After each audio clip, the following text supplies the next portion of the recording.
I have a regret that I am not president because I think there's so much opportunity. No woman or man should announce they're running for president unless they can answer two questions. Yeah.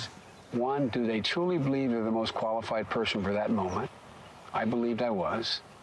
But was I prepared to be able to give my whole heart, my whole soul, and all my attention to the endeavor? And I knew I wasn't. Welcome back to America Talks Live. You just heard from former Vice President Joe Biden saying that he regrets that he's not president, but he's not ruling out a run in 2020. So how would he fare against President Trump in a hypothetical general election matchup? Well, turns out he might do pretty well and could actually beat Trump by about 9 points. This according to a poll by Zogby Analytics. Meanwhile, Vermont Senator Bernie Sanders would also, apparently, again, according to this poll, would beat Trump in a matchup. And he would win by not just 9 points, but 11. And that's where we want to welcome back our political panel. Joining us once again, we have Democratic strategist Pam Hayes and political commentator Clarence McKee. Thank you both for sticking around. Pam, there's been a lot of speculation for months that Biden may consider a 2020 run.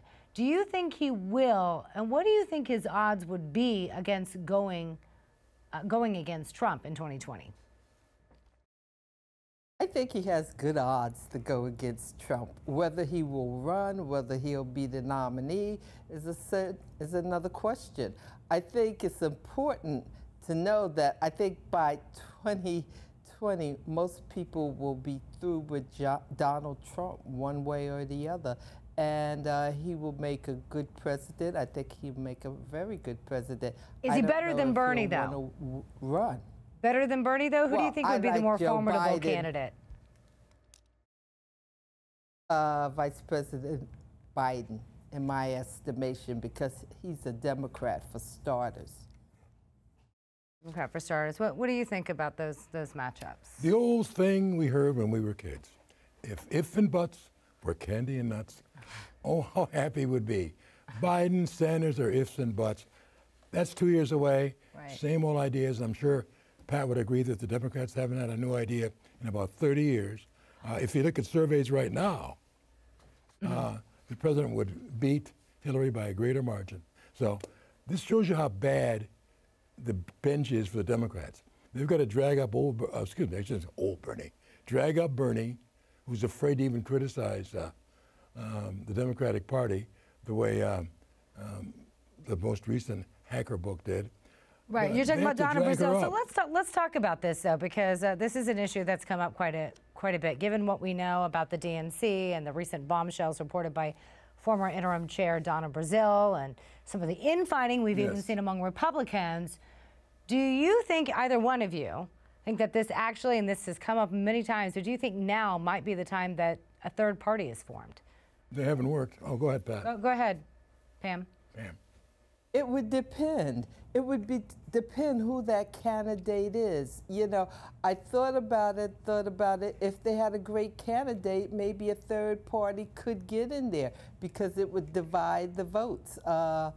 And I think it might be a good idea in some instances. I'm a Democrat. I don't have a problem with my party, but the problem is across the board for Republicans and Democrats. You just have fringes and fringes, and I think the majority of the country are just looking for a place that's moderate, somewhat left, for me. But you know, I don't think anybody wants any more fringe activity.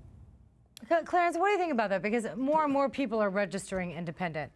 A lot of people say that that's part of the reason why Trump got the nomination, is because people were tired of party politics or feeling like they're not being represented. They wanted something different, something fresh, something new. We're seeing some of the same faces.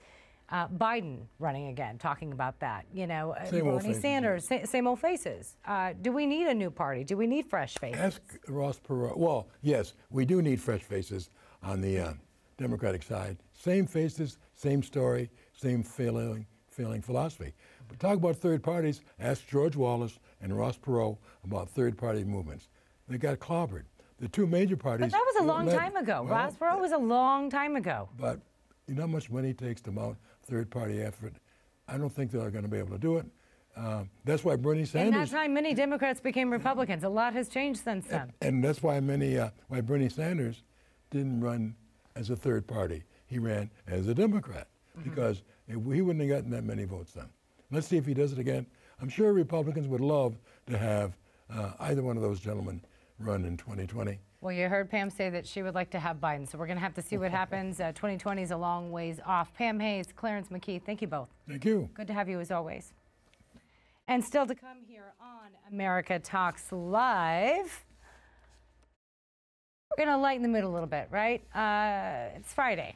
Come on, let's have an edition of headlines and punchlines. There's one thing that former President Bill Clinton misses about being in office, and we're going to show you what that is right after the break. And we always want to hear from you. Again, you can always leave a comment about any of the topics that we've discussed today by going to newsmaxtv.com. We'll be right back.